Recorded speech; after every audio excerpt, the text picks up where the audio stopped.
हाय नमस्कार फ्रेंड्स, मैं डॉक्टर आनंद भारद्वाज एक बार फिर से आपके साथ हूँ एक नए विषय के साथ में। और आज का विषय बहुत ज़्यादा यूनिक है। आज मैं आपको बताने वाला हूँ वास्तु फॉर वॉलपेपर्स। साथियों, वॉलपेपर्स हैं आजकल बहुत ज़्यादा चल रहा है, फैशन चल पड़ा है वॉलपेपर्स का, और इसने हमारी बहुत सारी समस्याओं को हल भी कर दिया है। जैसे कि यदि कोई साइट आपने ली है, कोई दुकान या कोई मकान या कोई फैक्ट्री या कोई चीज़ आपने ऐसी ली जिसमें कि आपने ऑफिस बनाना है और वो जगह आपकी किराए की है, और वहाँ पे आपने कुछ टेम्परेरी ऐसा अरेंजमेंट करना है जिससे कि साल 2 साल में आपका वहाँ पे बहुत देखने में बहुत सुंदर लगे और खर्चा भी ज़्यादा ना पड़े और अट्रैक्शन वहाँ पे बहुत अच्छा रहे। इसके लिए क्या करते हैं, पुराने समय में पहले क्या करते थे, पुराने समय का मतलब कुछ साल पहले, 5 साल 10 साल 20 साल पहले टेक्सचर पेंट जब शुरू हुआ था तो एकदम से पेंटिंग के ज़माने के अंदर जो है उस टाइम के अंदर जो है पेंटिंग के लाइन में एक बहुत बड़ा एक धमाका हो गया था, बहुत बड़ा उसमें चेंज आया था, एक बहुत बड़ा रिवोल्यूशन उस टाइम आ गया था कि अब देखिए चेंज कर देते हैं हम दीवारों को, कैसे चेंज करते हैं। अब लाल पीला हरा पेंट करते करते एक दीवार को अगर आप टेक्सचर कर देते हैं तो बहुत अच्छा लगता है। टेक्सचर का ज़माना भी गया, टेक्सचर से बहुत अच्छे अच्छे वॉल पेपर्स आने शुरू हो गए जो कि इंडियन भी होते हैं, इंडिया से बाहर से भी आते हैं, डिफरेंट कंट्री से इम्पोर्ट भी होते हैं। और वॉलपेपर में साथियों आपको एक बहुत अच्छी बात है कि आपको चॉइस मिल जाती है, आप जैसा वॉल को करना चाहें वैसे कर सकते हैं। और जब से वॉलपेपर का चलन शुरू हुआ तब से मेरे पास बहुत सी ऐसे क्वेश्चन, बहुत सी क्वेरीज आती हैं, मेल ऐसे आते हैं जिसमें लिखा होता है कि भारद्वाज जी, क्या हम अपने घर में जो हमने नया मकान बनाया है या किराए का है जैसा भी है उसमें क्या हम वॉलपेपर यूज कर सकते हैं। साथियों, जब हमारे शास्त्र बने थे अब से 5000 साल पहले तब वॉलपेपर नहीं हुआ करता था। आज हम जब किसी भी वास्तु सिद्धांत को, किसी भी प्रिंसिपल को डिफाइन करते हैं अपने आज के संदर्भ में, तो हम ये देखते हैं कि उसकी जो है नेचर कैसी है, थिकनेस कैसी है, एनर्जी वाइब्रेशंस को वो जो है रेडिएट करता है या एब्जॉर्ब करता है, डाइवर्ट करता है या उसको एक्सपेंड करता है। तो इस तरह से हम ये देखते हैं कि किस तरह से हमें क्या चीज़ यूज़ करनी है। अब नोट करें, अगर आपने अपने घर में या अपने ऑफिस में कहीं पर भी अगर आपने वॉलपेपर यूज़ करना है तो कुछ बातें ध्यान देने की हैं बहुत ज़्यादा। नंबर 1, वॉलपेपर जो आप यूज़ करते हैं, पहली बात तो ध्यान दें कि उसके अंदर बहुत ज़्यादा प्लास्टिक नहीं होना चाहिए। पॉलीकार्बोनेट की जो बेस पर बनी होती है वो सब के सब जो वॉलपेपर्स होती हैं वो वास्तु के हिसाब से नेगेटिव होती हैं, क्योंकि वो उसको बोलते हैं नॉन ब्रीदिंग मटेरियल। यानी आप जो भी कुछ अपने घर में यूज़ करते हैं, मकान में, अपने प्लॉट में कुछ बनाते हैं, कुछ भी करते हैं, तो वहाँ पर जितना भी मटेरियल यूज़ करते हैं, अगर आप चाहते हैं कि इको फ्रेंडली रहें और वास्तु फ्रेंडली रहें तो आपको वहाँ पर ब्रीदिंग मटेरियल यूज़ करना पड़ेगा।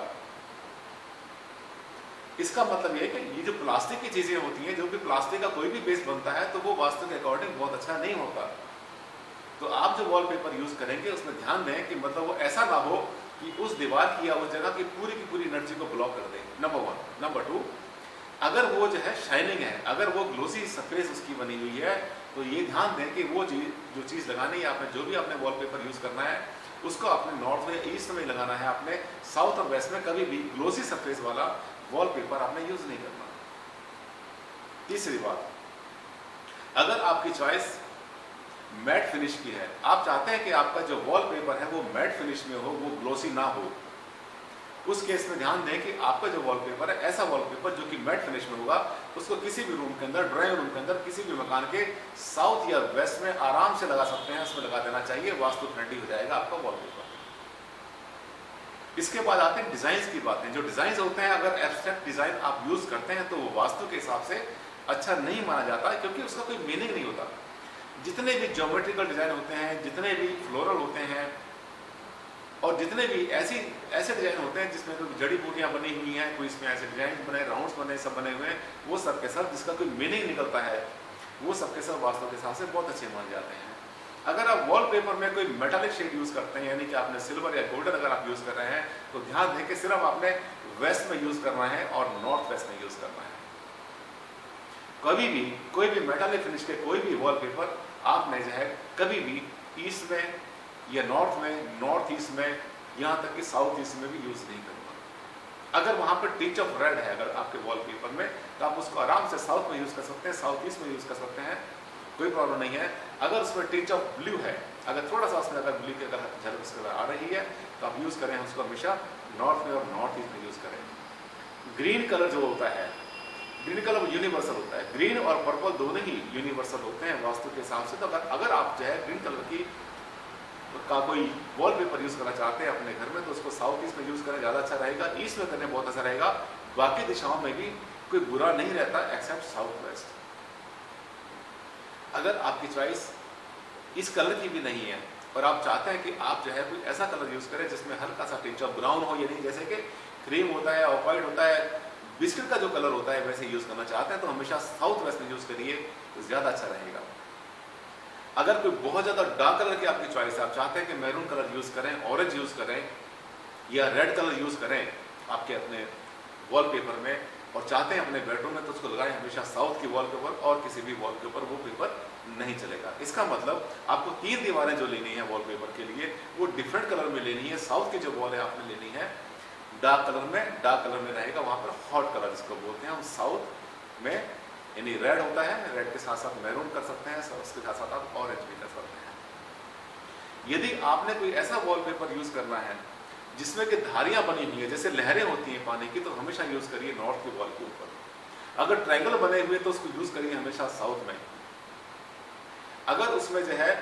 कोई ऐसे बने हैं जैसे कि फूल या बेलें बनी हुई हैं तो उसको कहीं भी यूज़ करिए, उसमें कोई समस्या नहीं है। अगर वहाँ पे कुछ ऐसे प्लांटर दिखाई पड़ रहे हैं आपको वॉलपेपर के अंदर कि प्लांट्स बने हुए, बेलें बनी हुई हैं तो साउथ ईस्ट में सबसे अच्छा रहेगा और नॉर्थ वेस्ट में बहुत अच्छा रहेगा। अगर आप देखते हैं कि उसमें कोई जो है ऐसा डिज़ाइन बना हुआ है जैसे रॉक्स होती है, जैसे चट्टानें होती हैं बड़ी बड़ी, अगर ऐसा कोई डिज़ाइन यूज़ कर रहे हैं अगर आप तो ज़्यादा अच्छा रहेगा साउथ वेस्ट में यूज़ करें। ध्यान दें कभी भी छत में कोई भी वॉलपेपर यूज़ ना करें वरना वो जो कॉस्मिक वाइब्रेशंस को वहाँ पर ब्लॉक कर देगा और वो उसका जो अपना जो स्पेस का यानी आकाश तत्व जिसको हम कहते हैं कि वास्तुशास्त्र की जैसे 9वीं दिशा होती है उसका अपना जो टेक्सचर है, उसका अपने जो एनर्जी वाइब्रेशन जो कि ऊपर से आ रहे हैं हमारे पास, कॉस्मोस से हमारे पास आ रहे हैं, वो ब्लॉक हो जाएंगे। साथियों मुझे उम्मीद है कि मेरी इस छोटी छोटी गाइडलाइन से आपको बहुत सारी हेल्प मिल जाएगी वॉलपेपर के बारे में, क्योंकि वॉलपेपर का चलन बहुत तेज़ी से बढ़ रहा है और इसके बारे में लोगों को बहुत सी जिज्ञासाएं होती रहती हैं और लोग लाखों रुपए खर्च करते हैं इसके लिए। एक मकान में अच्छा वॉलपेपर यूज़ करने का मतलब है 1 लाख से 10 लाख 20 लाख रुपए तक का खर्चा होता है। अगर आपने किसी भी दीवार पर घर में कहीं भी अगर आपने गलत यूज़ कर दिया तो आपका लाखों रुपए का नुकसान हो सकता है अगर आपको वास्तु के बारे में पता चल जाए। वास्तुशास्त्र एनर्जी का विज्ञान है, साइंस है पूरी तरह से ये, और ये जो है ये बताती है कि किस तरह से एनर्जीज को हमने एनहेंस करना है, किस एनर्जी को हमने बैलेंस करना है, किसको हमें डाइवर्ट कर देना है। नेगेटिव एनर्जी को घर से निकाल दो, अच्छी एनर्जी को अपने घर में बढ़ा दो, यही तो है vastushastra. Thank you very much. अगले प्रोग्राम में फिर आपसे मिलेंगे, तब तक के लिए बाय। Thank you.